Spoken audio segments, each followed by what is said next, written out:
Good morning, everybody. It's 7 o'clock here in the UK. You are very welcome to spend your breakfast with us here at Sky News this morning.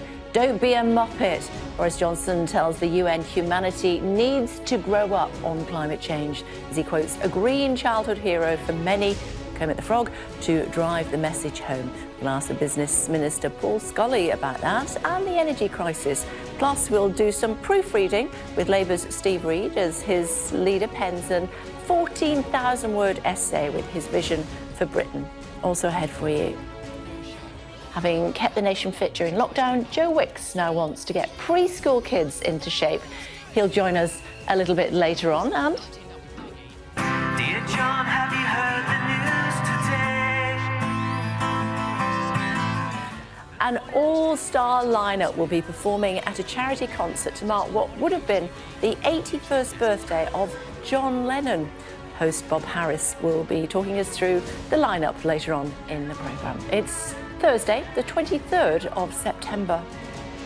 We are doing irreversible damage. Boris Johnson tells world leaders at the United Nations that they must act to stop climate change. Taking responsibility for the destruction we are inflicting, not just upon our planet, but upon ourselves. It's time for humanity to grow up. The Prime Minister's told world leaders of the urgent need for a limit on greenhouse gas emissions, but will they listen?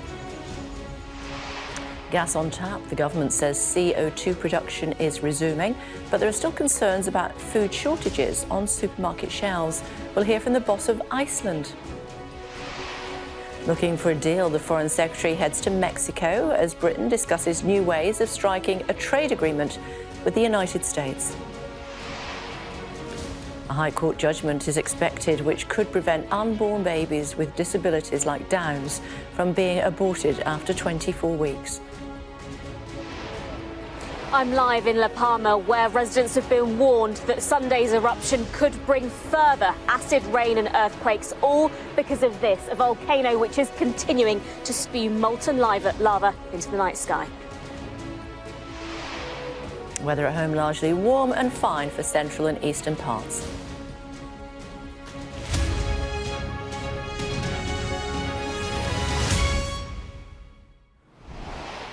Good morning. Grow up and face the challenges of climate change. The message from Boris Johnson to the United Nations. He told world leaders they must come to November's COP26 summit in Glasgow willing to reach agreement on lowering carbon emissions and warned that parts of the world are now uninhabitable. There was even a mention of Kermit the Frog. From New York, our political editor Beth Rigby reports. The world's nations gathered in one place. Be they friends or foes, they all face one common threat: climate change. And amongst all of them, it is this leader who's been charged with making November's global climate summit really count. The Glasgow COP26 summit is the turning point for humanity. We must limit the rise in temperatures, whose appalling effects were visible even this summer, to 1.5 degrees. We must come together in a collective coming of age. We must show that we have the maturity and wisdom to act. And we can. Action means cutting carbon emissions and wealthy countries stumping up the cash to help developing countries go green. We're approaching that critical turning point in less than 2 months, in just over 40 days, when we must show that we are capable of learning and maturing and finally taking responsibility for the destruction we are inflicting, not just upon our planet, but upon ourselves. It's time for humanity to grow up. In New York, but with a clear eye on Beijing, the PM imploring the world's largest emitter of greenhouse gases to do more. I want to thank very much President Xi of China for what he has just done to end China's international financing of coal. And I hope China will now go further and phase out the domestic use of coal as well. Wouldn't that be a great thing? Lining up the targets now ahead of Glasgow in the hope he can convert them into wins. When Kermit the Frog sang, "It's not easy being green," You remember that one? I want you to know that he was wrong.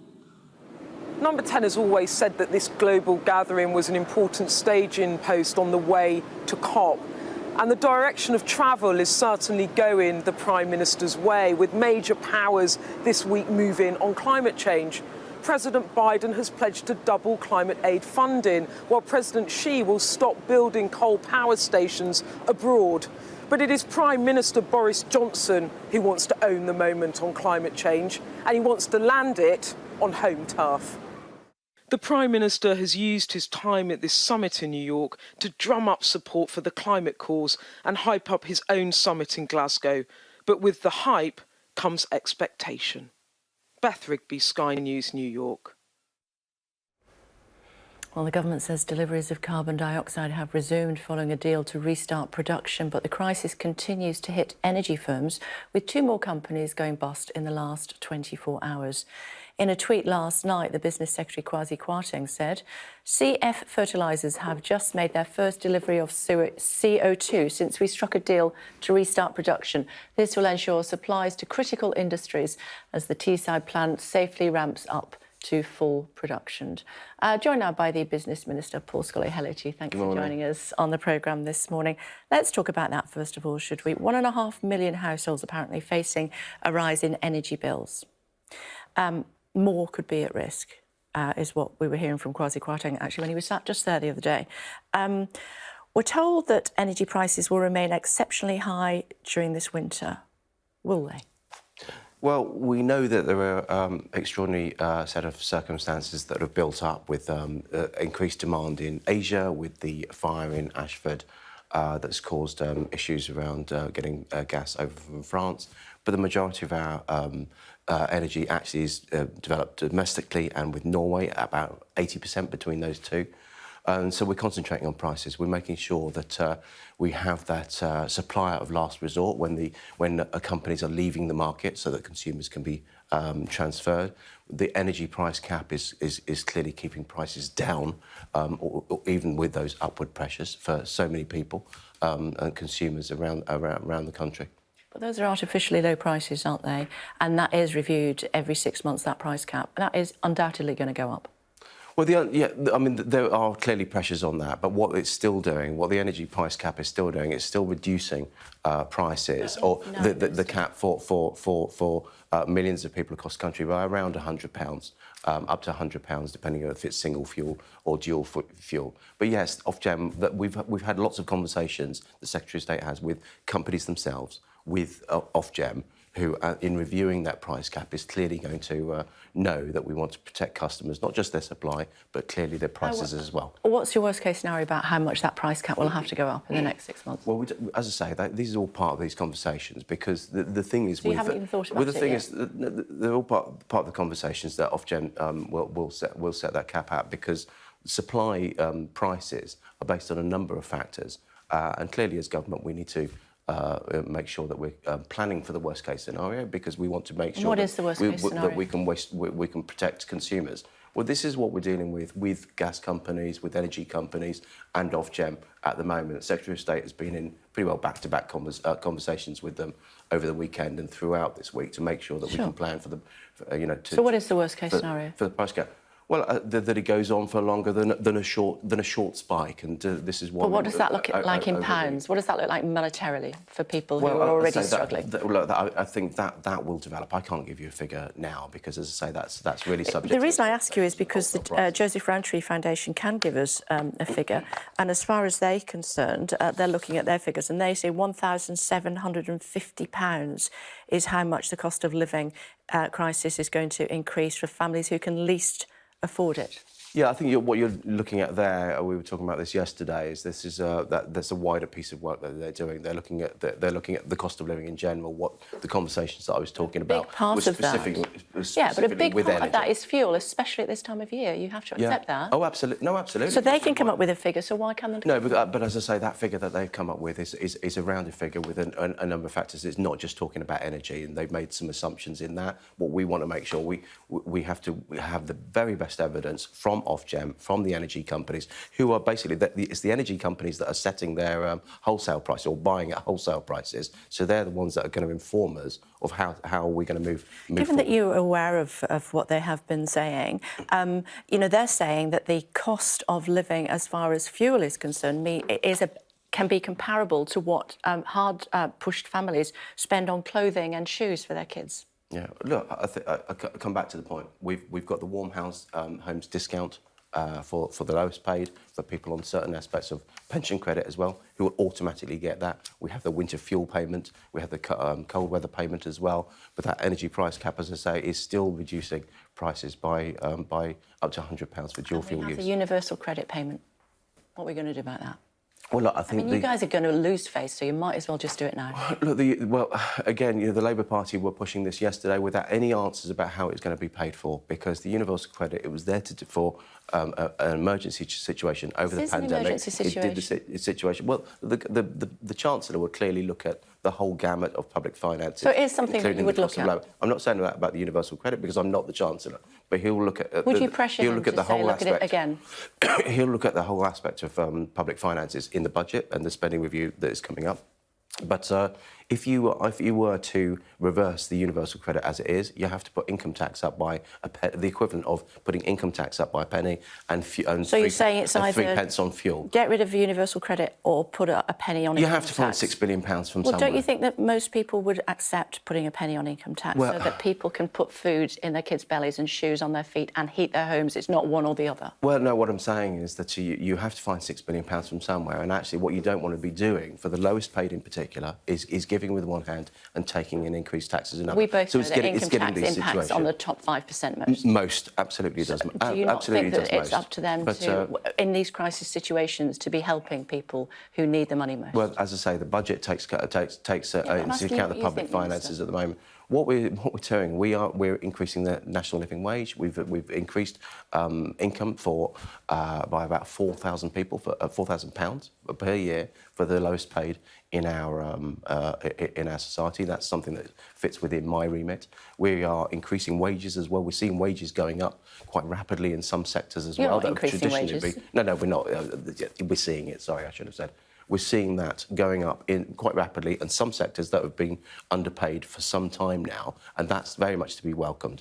We want to also encourage people and find out what we can do more to link the record amount of vacancies to people that are out of work. Universal credit, if I may. We understand all of those, and we talk about it a lot. Yeah, and the universal credit is an easy win for you. It would mean the world to the people who need it most. And if the government says, you know what, we've listened to you people who are voting for us on the red wall and behind the red wall, and as a result, yeah, we are going to keep it for another year at least. This is something that we're looking at for the country as a whole. It's not red wall, blue wall, or any sort of political aspect. So it's making sure that we're doing the right thing for people across the country, especially the lowest paid in the country. And one of the areas we're looking at doing at the moment is reviewing the national minimum wage and the national living wage. That's coming up for consideration this year. And we'll take the view from the Low Pay Commission on what more we can do on there to meet our manifesto commitment. But you're sticking with universal credit being scrapped? Well, as I say, it was an emergency measure that did its job at the particular time, but the Chancellor will look at public finances and look at the cost of living in his budget in the spending review coming up. It gets worse. We're hearing from Tesco. They're saying, the boss at Tesco is saying that shelves could be 10 times worse. They're empty already. They could be 10 times worse before Christmas, and that is because we haven't got enough delivery drivers to deliver the food around.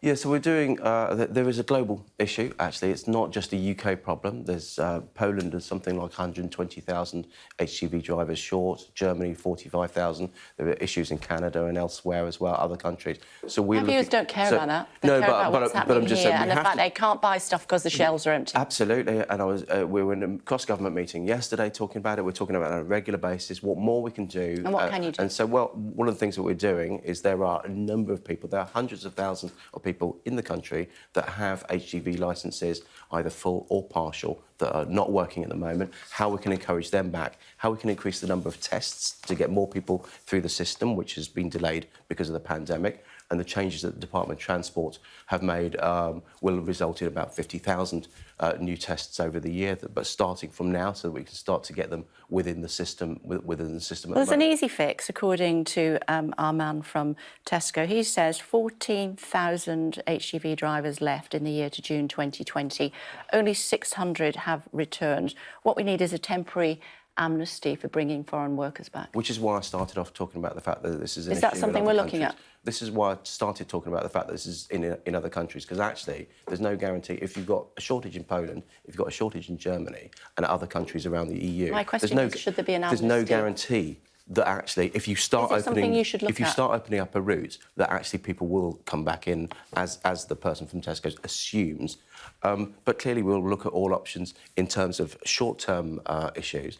The longer term and the medium term is something that the sector will work through, but we will help them do that by making sure that we can get more HGV drivers in the pipeline. So you're saying it is something that you would look at, to have a temporary amnesty bringing drivers back from overseas? No, I think one of the issues with temporary amnesties and issuing new visa routes, that actually takes weeks and months to open anyway. So it's not, it doesn't quite work that way. So by the time you've got... You're the government, you're in charge. No, by the time you've got systems in, these do take weeks and months to open anyway. And so actually, again, it's not quite the panacea that you're... So you're saying no, it's off the table? We don't take anything off the table, but nonetheless, this is why we're looking cross-government to make sure that we can get, and with the sectors that are most involved, to see what we can come up with, both short-term and in the longer term as well. You're here to talk about working from home and who it's a good idea for.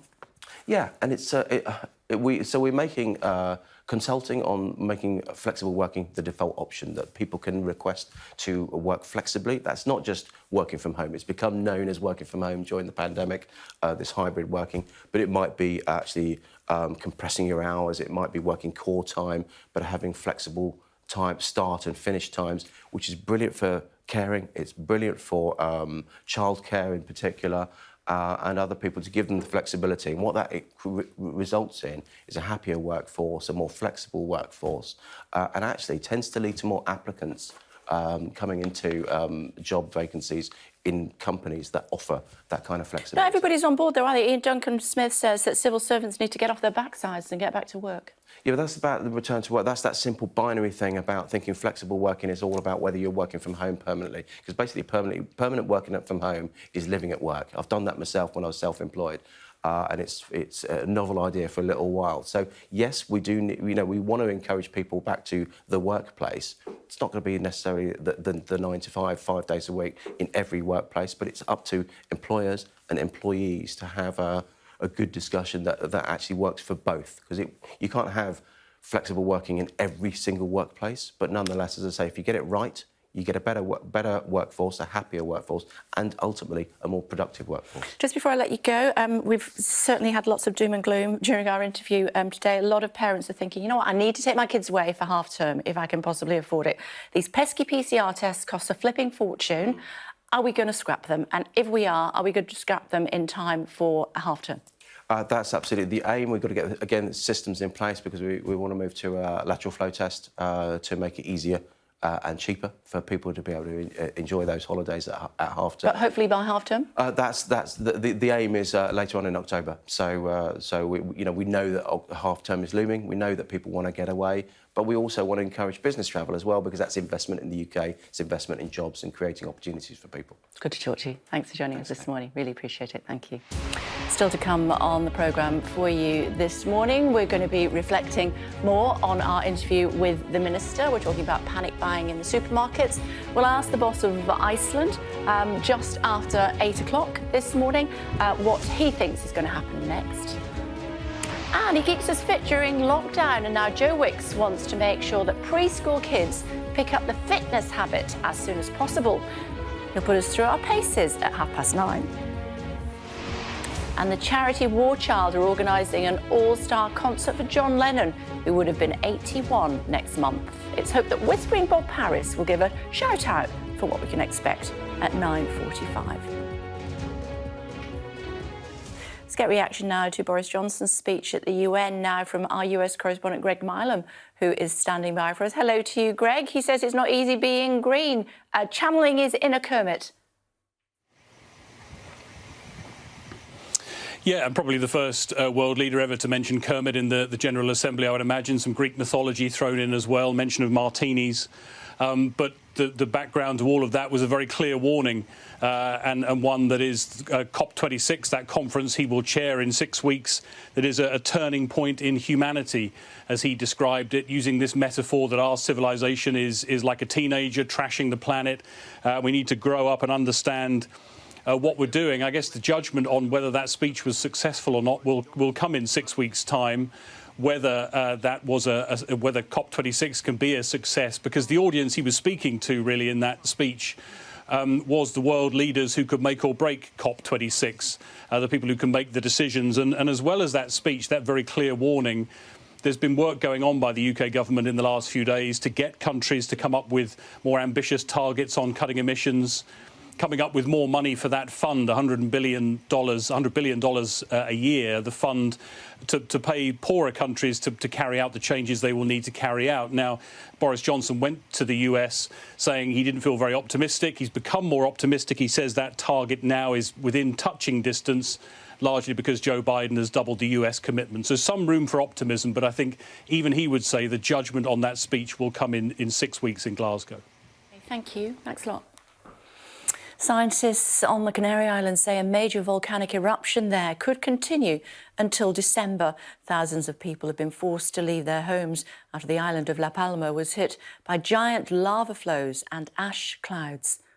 Let's bring in our correspondent Ashna Hurinag, who's standing by there for us this morning. A lot of people having to move their homes. Ashna, good morning. Good morning, Kay. A lot of people having to evacuate their homes. It's almost a miracle, really. There haven't been any casualties because of this, but the emergency services have been very quick to react. If I move out of the way, you can take a look at what they have had to be reacting to. We've been told there was going to be large seismic activity, and that's certainly the case. That spewing volcano is around 4 miles away from me, but that lava is shooting up over about 1,000 feet into the night sky. You really can't fathom the speed that lava is travelling straight from the centre of the Earth. Those cinders have been erupting consistently since Sunday. Geologists say these smaller eruptions have been more frequent over the past few hours. Every so often, Kay, you'll hear this roar from the volcano, even though it is about 4 miles away from me, as I say. It's still, you do feel the effects of it. And we've been warned that there will be lava flows, perhaps toxic gas in the air, and volcanic ash. But already the roads are covered in that volcanic ash, that black, thick, grainy substance, and it's absolutely everywhere. It's on the roads, it's on your clothing, and it makes you think how much of it is in the air and how much of those particles are you breathing in. Authorities, as I mentioned, are going to be waiting for that first sign of light. There you go, that large plume of lava spewing out there. They will be waiting for that first sign of light where they'll probably start to assess the lasting damage from this. No doubt they've got a huge task on their hands. Very dramatic pictures from La Palma this morning. Thanks so much indeed. Thanks for the update. Other news for you this morning, and 1.5 million working people could be forced into hardship this winter by the disastrous decision to withdraw the £20 per week universal credit uplift, according to Citizens Advice.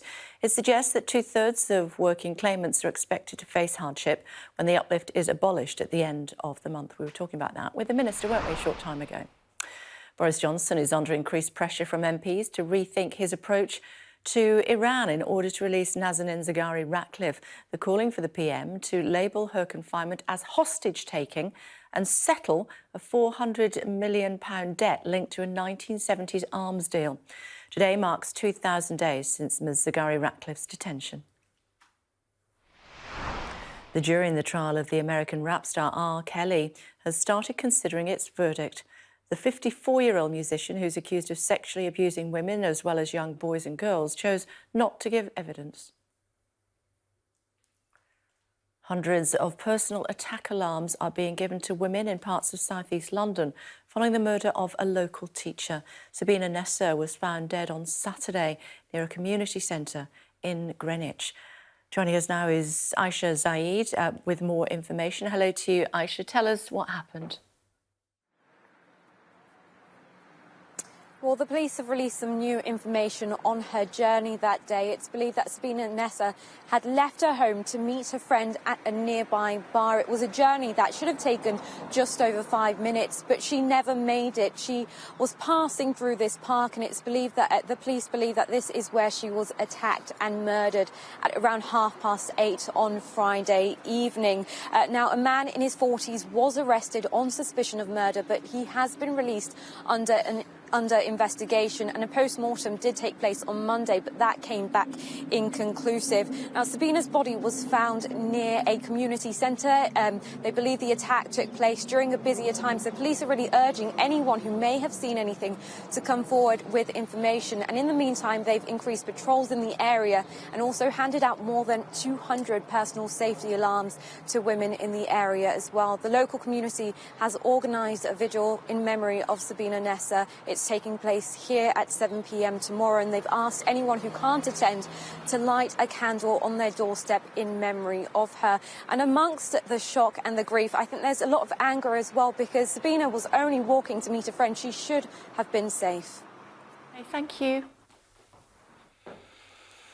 Quick look at what's happening as far as the weather is concerned for you this morning. Southern parts damp for a time today. There'll be some rain in the north, but most places will be fine.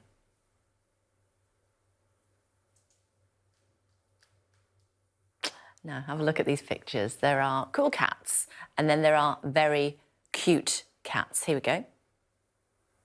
This family in Australia posted pictures of a young possum who decided the safest place to cuddle up was on the back of their family cat.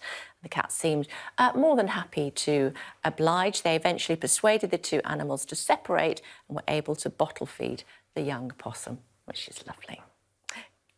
Coming up, details of Boris Johnson's speech to world leaders at the United Nations overnight as Glasgow gears up for COP26.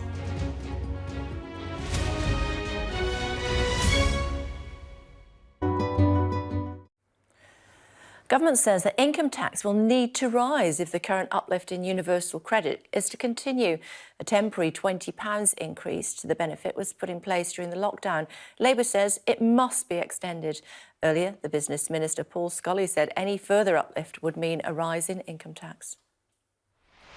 Universal credit, it was there for an emergency situation over the pandemic. An emergency situation. It did the situation. Well, the Chancellor would clearly look at the whole gamut of public finances. So it is something that you would look at? I'm not saying that about the universal credit because I'm not the Chancellor, but he'll look at... Would you pressure him to say, look at it again? He'll look at the whole aspect of public finances in the budget and the spending review that is coming up. But if you were to reverse the universal credit as it is, you have to put income tax up by the equivalent of putting income tax up by a penny and so you're saying it's either 3 pence on fuel. Get rid of universal credit or put a penny on income tax. You have to find £6 billion from somewhere. Well, don't you think that most people would accept putting a penny on income tax so that people can put food in their kids' bellies and shoes on their feet and heat their homes? It's not one or the other. Well, no, what I'm saying is that you have to find £6 billion from somewhere, and actually what you don't want to be doing, for the lowest paid in particular, is giving with one hand and taking in increased taxes in another. Tamara's here. Thoughts, Tamara? Well, Paul Scully was saying this spike in gas prices may not be short-term. It may not be temporary, which is what the Prime Minister said it was. They don't know for definite because there's so many moving parts here, but they're planning for it potentially lasting several months. And that's going to mean a lot of difficulty for a lot of people. We've seen another 2 energy companies go bust this morning. That means another 800,000 people have got to be shifted to another supplier. They don't need to do anything. That will all just happen seamlessly. But what won't happen seamlessly is how much money they end up paying for it, because although the government have introduced a cap, if you're on a very cheap tariff, you might end up paying hundreds of pounds more already.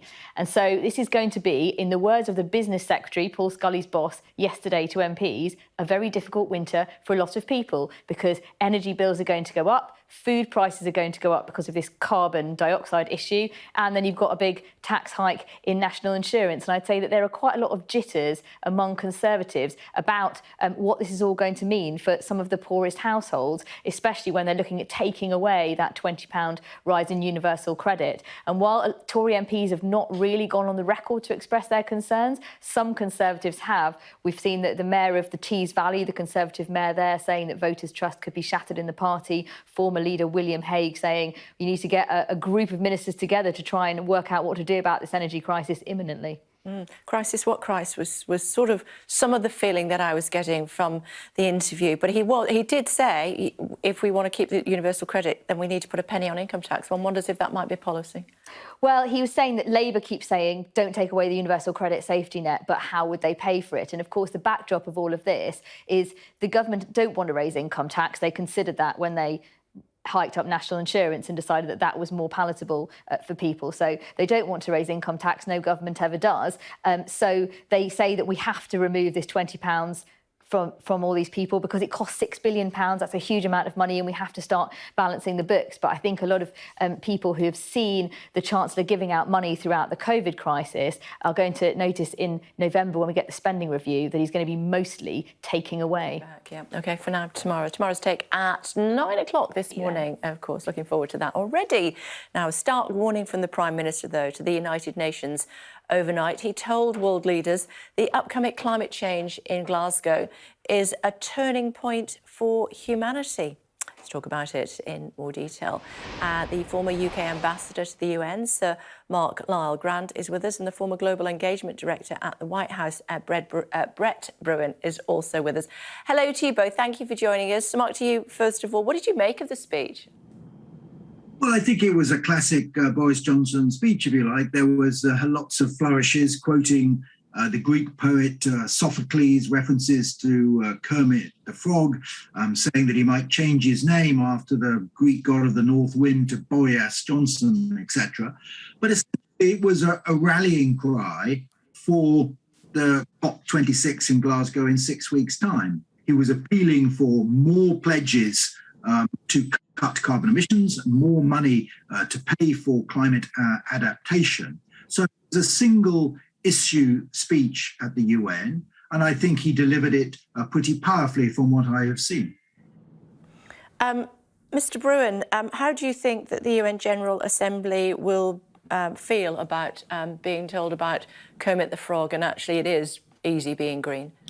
Well, look, I think world leaders are accustomed to some of the colorful language that Prime Minister Johnson has a habit of using.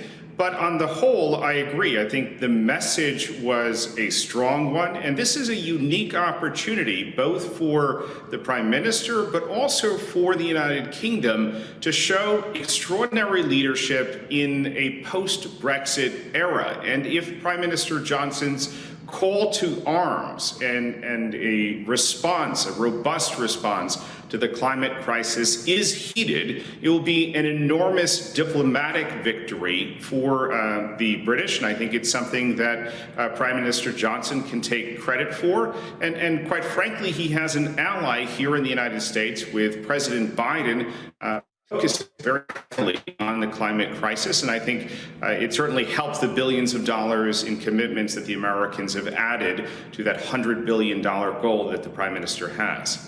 Yeah, so Mark, we want a lot of these world leaders to come to Glasgow for COP26 in November. How much of a risk was the Prime Minister taking when he was telling nations to grow up?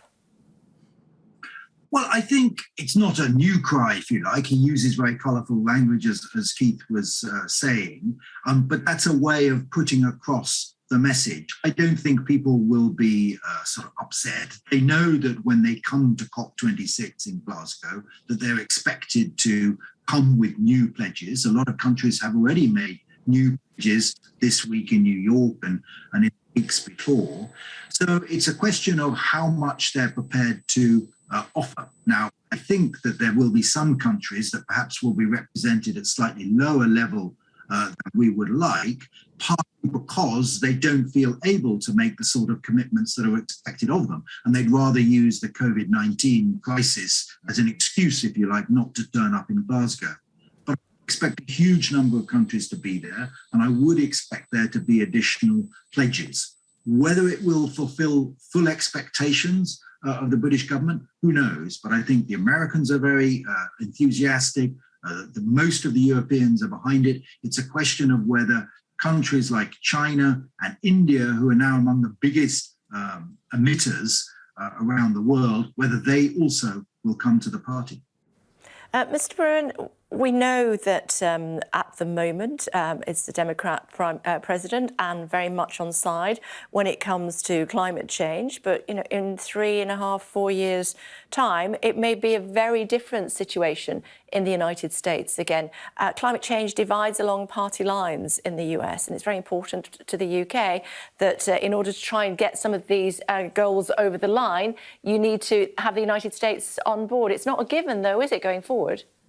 No, and in fact, there's a nearer term deadline. In just over a year, we will have legislative elections here in the United States. And right now, President Biden's party is not faring particularly well in the polls. And we've seen under President Trump how quickly commitments from COP25 can evaporate, can be changed radically. And so I think there is legitimate fear as to whether or not some of these big numbers, some of these big, bold ideas that President Biden is putting forward can be delivered upon. And that is going to be a source of hesitancy for other leaders, especially those in China, India, and some of the developing world, to say, are we going to want to be on the hook for some of these big commitments if we can't be sure in a year or in several years' time that the Americans and, quite frankly, that others will be there? Because while Prime Minister Johnson spoke to world leaders today, ultimately in many of these countries, it's the legislators who have to cough up the money.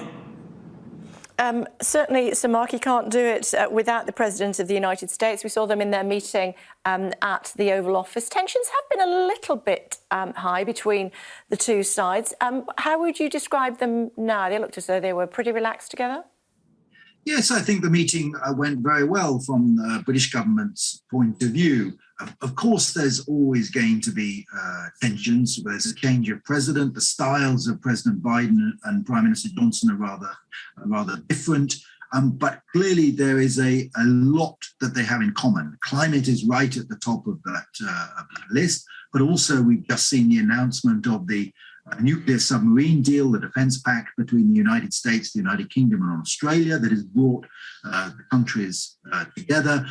Clearly there were tensions over Afghanistan. There's some difficulties over the trade deal, of course, Northern Ireland. But overall, I think Boris Johnson will have been very pleased not only to be received in the White House, but also the way the talks went and the way they've been presented to the media. Yeah, but Mr. Bruin, no trade deal as yet, and not even one on the horizon, and also some tension over what's happening in Northern Ireland, and basically the view that the United States should butt out of the Northern Ireland Protocol when it comes to a deal with the European Union as a result of Brexit. What was your take on that? Well, I think you're going to find President Biden taking a rather hard line when it comes to Ireland, Northern Ireland. This is a country that he knows very well. He has certainly a lot of personal connections to it. And I think as well, the United States has had a fairly consistent line. And this, I should also say, it is very, very unlikely that a U.S.-UK trade deal can advance in the political climate we have here in the U.S. right now. And I think that is, while certainly an ambition of the Prime Minister, one, quite frankly, where energy would be better spent elsewhere, because the U.S.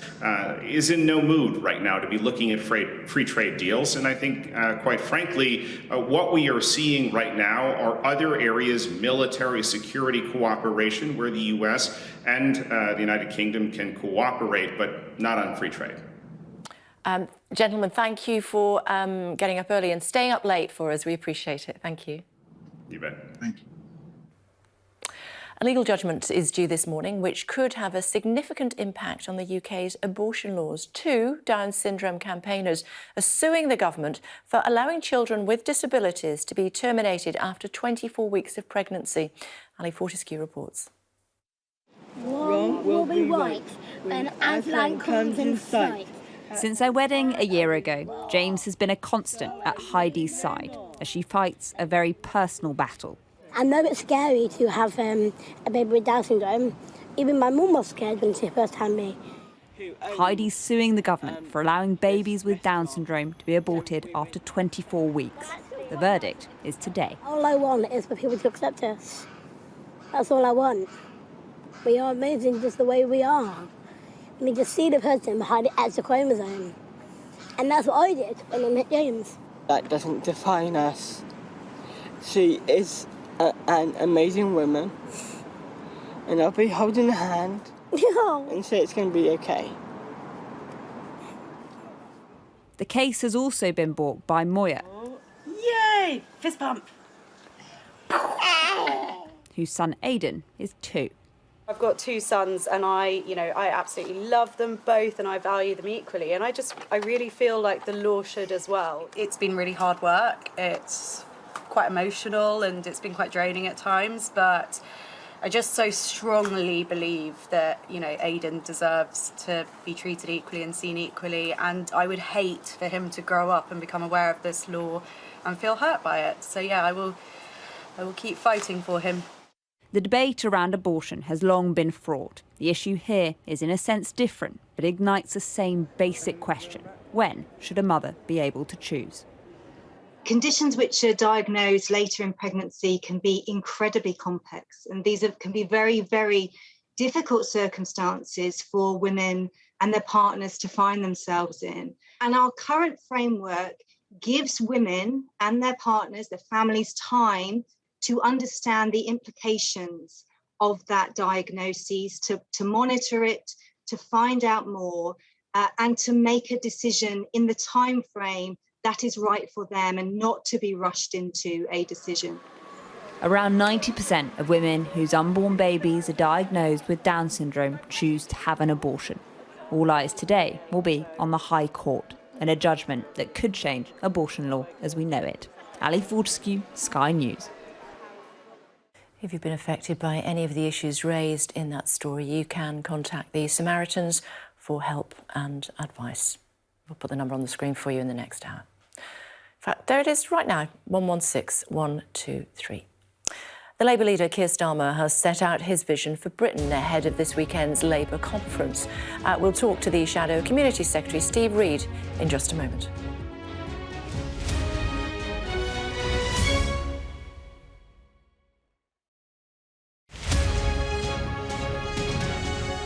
I am going part of the Amazon biome to Guyana, and I'm crossing the Kanuku Mountains. Now, the Kanuku Mountains are a protected area in Guyana, which is very, very special, and they're full of a lot of high jungle mountains, and it's a long way. I'm basically trekking the width of Guyana. The jungle expeditions, it's so dense, so we can expect to sometimes only be moving a whole day, 1 kilometre maybe in a day. It's going to be hard. It's going to be uncharted, unknown. The only maps I have really are back from the 70s, and they were done by someone in a plane going past with a camera, so they're not that reliable. But it's just going to be a case of getting on the ground and seeing what happens. The main reason for doing this expedition is to both celebrate and make people aware of what can be achieved when we protect our wild places. It's very, very amazing that Guyana have protected these Kanuku Mountains, and they're so full of biodiversity as a result of it. So that's the first thing. The other thing I want to do with this expedition is to both inspire and empower, hopefully, more people to just get out there and go for it and achieve their dreams and see their potential, because that's definitely what this is about for me. I crossed this mountain range from south to north last year, a much shorter journey, but it gave me a taste of what's to come. And during that journey, right in the middle of the worst point where any danger could show itself came, and we got surrounded by bushmaster snakes and jaguars, and it sounds like something from a horror film, but I'm very aware that these are big risks. Other risks are river crossings, deadfall, which is trees falling, and of course like infections and heat exhaustion. But it's all managed risk. It's all things that I've thought about and trained for, and myself and my great team are ready for it. I'm travelling with 4 awesome Amerindians, all of whom I know from previous expeditions in the jungle, so I've handpicked them. They're just their skills and their tribal skills, they're from different tribes around the area, are just going to be so useful. And the dynamic that we have is very, very special, you know.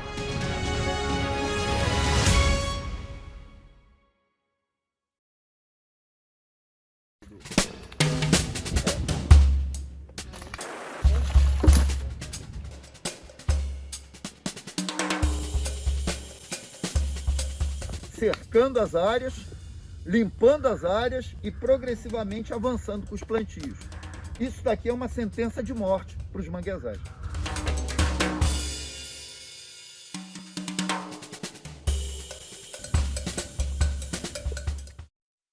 Did you know that if we make small changes to our lives, we can reduce air pollution by loads? But how much? Exactly, loads. The weather's looking a little mixed for today. We've got early gales over the far north and rain making its way south over Scotland into northern England. It's cloudy through southernmost counties as well, but for Southern Ireland, parts of Wales, the Midlands, East Anglia, along with northeastern Scotland, there'll be some sunshine and it'll be fairly warm. Later on, we see rain returning to the north. But those rather strong breezes that we have throughout the course of the day are going to keep air pollution levels low right across the country. The Air Quality Report, sponsored by Philips Air Purifiers. Labour leader Keir Starmer set up his post-pandemic vision for Britain ahead of the party's annual conference this weekend. 14,000 words, apparently. So Keir talking about the need for a contribution society involving a new contract between Labour and the British people. The Shadow Communities and Local Government Secretary is joining us now. Steve Reid. Hello to you, Mr Reid. Thanks for joining us. I want to talk about the speech in just a second, but first, pushing the Minister in this hour about universal credit, the uplift, the £20, it's going to go, as we know, next month. That's going to make a huge impact on a lot of families. He said the only option is to put a penny on income tax. Well, first of all, this is not the time to be cutting universal credit for if you're earning £18,000, you're going to lose £1,000 of your income, which is what this cut means. Then you're struggling to put food on the table. You're more likely to your family to go into debt. They're really putting the squeeze on working families today. On the point about how do you pay for it, well, don't forget this is the government that wasted £2 billion on crony contracts to their wealthy donor friends. They wasted £10 billion on a track and trace system that never worked properly. If the government would stop hemorrhaging public money on schemes like that, then perhaps they wouldn't be having to make excuses today about why they are clobbering working families again and again and again. It's not just with universal credit, is it? It's the national insurance contributions increase, it's the council tax increases this year and again coming next year. They just turn again and again and again to clobber working families. Working families simply can't afford it. So you would support a penny increase in income tax? No, I would support the government stopping wasting money and then supporting those families that need that additional income to survive. So you think there's money in the system? Well, we know there's money in the system because the government's wasting tens of billions of pounds of it. Well, they would say they weren't wasting that money. Well, I think £2 billion on crony contracts is a waste of money. £10 billion on a track and trace system that never worked properly. That is absolute waste, and they really need to stop doing that before they turn to working families and clobber those people. We need to tax people fairly and then spend that money sensibly, and this government just isn't. Yeah, in a democracy, we're only as effective as our opposition, though, aren't we? And, you know, Labour have not necessarily got their act together for several years now. Some might say more than a decade. Your leader is trying to put that right this weekend. 14,000-word mission statement ahead of party conference this weekend. What are the highlights? Well, he's written an essay setting out his stall, and I'm sure, well, I hope he'll be condensing that for his speech that he makes to Labour Party conference this coming week. But he's talking about how we recognise the contribution that people make either as workers, as volunteers, as carers. If you put in this country, then you should get rewarded for putting in. If you work hard, then we need to make work pay. What we're seeing from the current government is they are clobbering working people. If you're a care worker, for instance... I'm asking about your leader and what the best bits of the speech are. This is the point. This is exactly what he's talking about. So if you're a care worker and you worked really hard to get the country through the pandemic, right now you're about to see your take-home pay go down.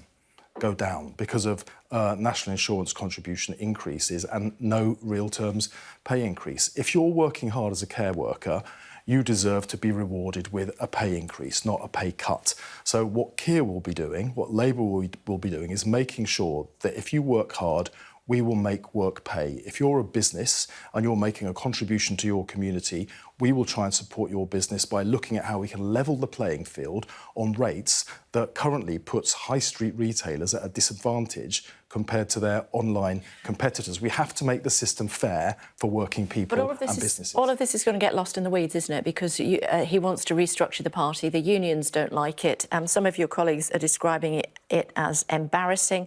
He's massively weakened as a result, and he'll be dead on arrival. Well, what Keir's doing here, after the pandemic, which meant all of us as MPs, I mean, pretty much everyone was unable to get out and do their jobs normally.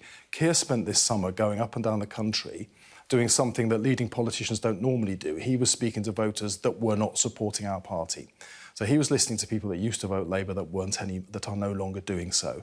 And he asked them what the problem was. And the key thing they said is Labour's not listening to us. We need to focus on their concerns. The essay he's written and the speech he will give will start to be addressing those concerns. But the rule changes in the party are also to look structurally at what is it that's stopping us getting out and listening to voters more. One of the problems is, for instance, when we were ahead of the last general election, where our opponents spent the summer knocking on doors talking to voters, we had to spend that summer knocking on doors talking to Labour Party members. No, I love talking to Labour Party members. They're knocking on doors in, day out for our party, but they expect us to win a general election, and that means talking to voters. So changing the rules so that we can get out and talk to the voters means that we've got a better chance of winning that next election and then doing what we need to do to protect working people. OK, so will you be able to change the rules at party conference, or will it be months of wrangling? Well, we're a democratic party. We'll have to see how it pans out over the next few days. Well, there's a conversation. There's a conversation going on. Keir's put forward some proposals. He's never said it's being put forward on a take-it-or-leave-it basis. Are you hopeful he'll be able to get it through? Everybody in the Labour Party, you know, the trade unions, our affiliated organisations, our memberships, our MPs, we all want Labour to win. So if the rules are getting in the way, well, let's look at how we can adjust those rules so they work better to deliver the thing that we all want, which is a Labour government to replace these Conservatives so that we can protect the working people that Boris Johnson keeps coming back and clobbering again and again and again. Do you think, my question is, do you think you'll be able to get those real changes through? Well, I don't know. It's a democratic system. I hope so, Kate. That's as good as I can tell you. No point in bringing it up if you don't think you're going to be able to get them through. Mystic Meg, and I can't tell you exactly what's going to happen, but I really hope we can, because if we put our party in a better position to win the next election, then we can do our best for those people that desperately need a Labour government right now. Good to talk to you. Thanks very much indeed for joining us on the programme this morning. Thank you. Still to come in the next hour for you, warning from the government, as we were just discussing there with Labour, that your income tax will have to rise if the temporary uplift in universal credit is to continue. Have you got a thought on that? Would you be happy to pay a penny more on your income tax in order for families to be able to not only heat their homes, but also put food in their kids' bellies and shoes on their feet? Or is that just too simple? Stay tuned.